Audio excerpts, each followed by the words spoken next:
as brilliant as I am, well, we have to let those rest for 15 minutes. Emotional damage! I'm not gonna pretend that I came up with this recipe. Years ago, I saw Gordon Ramsay make this, and I made a mental note that I should try it someday.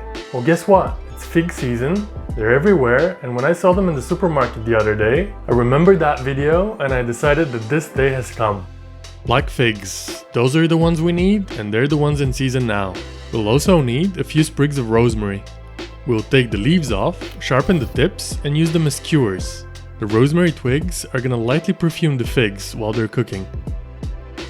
Once we have our fig skewers ready, we're gonna lightly dust them with icing sugar and drizzle them with some balsamic vinegar. And we'll let those sit for 10-15 minutes while we make our caramel. In an oven-safe pan, we're gonna add 4 or 5 tablespoons of white sugar, to which I like to add a little bit of brown sugar as well, just for the different flavor. And then we're just gonna patiently wait until all the sugar is melted. Don't be tempted to stir it. Once it's all melted, we're gonna throw a large knob of butter and a few good glugs of balsamic vinegar. It just works so well with the caramel.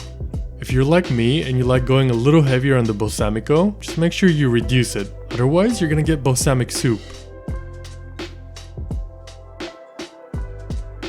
Then just nestle the figs into the caramel and give them a good glaze.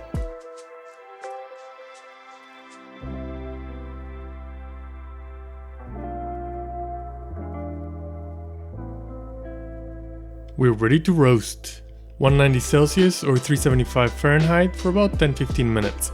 And in the meantime, we're gonna take some ricotta, add a few glugs of olive oil, a few cracks of fresh black pepper, and a little bit of sea salt. Finally, we're gonna grate in some fresh lemon zest. And that's it, we have a beautiful sight for the figs, which should be coming out of the oven by now. Look at those plump babies. We'll plate up with a couple of dollops of that lemon ricotta, and in the middle, our roasted figs. You'd be crazy to not give them another glaze with that balsamic caramel. If you like figs, this is a must. And if you don't, try it anyway, maybe you'll change your mind. More caramel. This is an insane bite of food. Roll out.